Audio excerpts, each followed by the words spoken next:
seeing long-term chronic phase patients being put on imatinib. And predictably, they were actually suffering from a lot of toxicities. And we did not learn about toxicities right in the beginning. So it was a learning process. And today we are in the era of second generation TKIs and long-term cure, functional cure, treatment-free remission, the prospects of treatment-free remission, all that. So today we are in an era where we are going to talk about a curable disease. And so you must know everything about the toxicities. Patient is going to remain on whatever treatment is start almost lifelong. Now the next slide. Kalpesh? Yeah. So these are the 4 studies which actually establish the role of all the 4 drugs that we have: imatinib, dasatinib, nilotinib, and bosutinib. And you can see that the progression-free, extreme right corner of your slides, progression-free survival and overall survival, and all in the ranges of above 83, 85%. So you can imagine that the patient is going to take this treatment for a long period, and so the management of toxicities becomes very, very important. Next slide. This is a cartoon which actually shows the role of various receptors on the tyrosine kinase domains. Platelet-derived growth factor receptor actually causes fluid retention, hypophosphatemia, hypocalcemia, improved glycemic control. Then the EGFR domain itself causes skin rash, diarrhea, mucositis, pneumonitis, venous thromboembolism, and hypomagnesemia. Then the MET actually causes the fluid retention, which is very common in the early days of imatinib treatment. And the HER2, which also it inhibits, causes the LV dysfunction. And we know that the hair pigmentation, which is so common, the depigmentation, is caused by on account of the inhibition of the c-KIT. Now the next slide. Yeah, so imatinib toxicity, we got the largest experience, and most frequently reported adverse events are more than 10%, with edema, nausea, vomiting, muscle cramps. And we all know that they actually disappear with continued use. Edema and severe fluid retention is there only for the first couple of weeks and then gradually diminishes. Periorbital edema typically, weight gain, and we need to monitor it closely, but it all disappears over a period of time. Severe congestive cardiac failure and left ventricular ejection fraction reduction is actually quite rare now. The GI perforations, they were described in the initial stages, bullous dermatological reactions. They were all described in the early stages, early stage of the use. And evidently it was on account of the patients with long-term chronic phase being put on imatinib. Next slide. The imatinib dose adjustments, well, in chronic phase with absolute neutrophil count, when it reaches less than 1,000 and platelets go below 50,000, we need to hold imatinib until the ANC goes back to 1,500 and the platelets go above 75,000 and resume the imatinib at about 400 milligrams. If the recurrence again occurs within a couple of weeks and the ANC goes down below 1,000 and platelets below 50, again hold it and keep it until the ANC rises above and the platelets go above 75, and then reduce the dose to 300 milligrams. I know most of the patients across India many of them, all of us have small number of patients who always do very well with 300 milligram imatinib. Accelerated phase of blast crisis is a little different ball game, where you might like to see if the ANC goes below 500 and the platelets are below 10,000. Then if cytopenias are unrelated to the disease, reduce the dose to 400. Because in the early stages of blastic phase, this neutropenia and cytopenias will be because unrelated to the,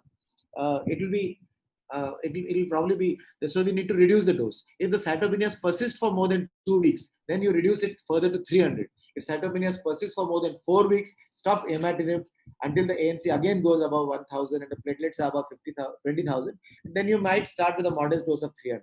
Growth factors, of course, can be used when patient has a resistant neutropenia who keeps requiring reduction of doses. And the next slide. The renal impairment, we all know the moderate renal impairment, creatinine clearance in the range of 20 to 40. You should reduce the dose of imatinib to 50% of the original dose. And for patients with moderate renal impairment, doses greater than 400 milligram are never recommended. And that would occur in a blastic phase sometimes. The hepatotoxicity, if bilirubin more than 3 times upper limit of normal or transaminase is more than 5 times upper limit of normal, withhold the imatinib until the bilirubin returns to less than 1.5 and transaminase less than 2.5 upper limit of normal. The treatment may be continued at a reduced daily dose of 400 to 300 or 600 to 400. Cautiously, the transaminases are in the slightly elevated range. Next slide. Dasatinib. that's the second generation TKI. The most frequent serious adverse events continue to be pleural effusion, hemorrhage, congestive cardiac failure, and pyrexia. We know that they also are now uncommon, especially since we've now the initial phases of the use, we were giving doses as high as 140. Now we give lesser doses, 70 milligrams, 50 milligrams, 100 milligrams, and so now these side effects have become much less. Now the recent data suggests that a pleural effusion is as little as 11%, GI bleeds, febrile neutropenia, diarrhea, all are in the range of single digits. And so now the toxicity has become very, very manageable. Myelosuppression does occur sometimes with dasatinib, and you need to require more frequent counts and then gradually monitor it, and it's very, very manageable. Generally reversible and usually manageable by withholding the drug temporarily. Next slide. Well, the fluid retention can be, if you have a pleural effusion also and a fluid retention, then you need to repeat the chest x-rays again and again. Manage with supportive care measures like diuretics and short courses of steroids, say 20 milligram per day or 40 milligram maximum for 3 or 5 days. And then a severe pleural effusion may require thoracentesis and some oxygen therapy. QT prolongation is known, though less common than the other second generation TKIs like nilotinib. But the caution in patients with hypokalemia and hypomagnesemia and antiarrhythmic medications may be required. Congestive cardiac failure, left ventricular dysfunction, myocardial infarctions are known, less common, but yes. Pulmonary arterial hypertension, yes, and if it actually occurs, then we need to permanently discontinue dasatinib. And laboratory abnormalities, grade 3 to 4 elevations of transaminase or bilirubin with hypocalcemia, hypokalemia are reported, and most recover with oral calcium supplement, and actually doesn't require discontinuation of dasatinib. By the next slide. Dose adjustments, well, again, the similar algorithms are used, and then resume the dasatinib, again starting dose, usually within 7 days or 10 days. If the platelet counts go below 25,000, ANC goes below 500, then hold the drug until it again goes above 1,000 and platelets are above 50,000. And you may reduce the dose to even as little as 50 milligrams and then and continue at that level until the cytopenias improve. Further reduce the dose to 50 milligram if duly diagnosed patients, or even discontinue if it occurs again and again. Accelerated phase of blast crisis, cytopenias, if unrelated disease, hold dasatinib until the ANC rises and resume at the original dose. Where if it recurs again, then you may reduce the dose, and then if cytopenias are related to the leukemia, consider dose escalation to actually 140. It's a mistake, that should be up to 140. And the next slide. Nilotinib toxicity, well, rash, pruritus, headache, nausea, fatigue, they are common. And we do encounter them very, very frequently with nilotinib use. And since I treat teenagers and young adults, we have at least half a dozen patients with chronic myeloid leukemia below the age of 30. And we've had ventured to actually give them nilotinib upfront because 2 of them had chronic myeloid leukemia with blast crisis at presentation.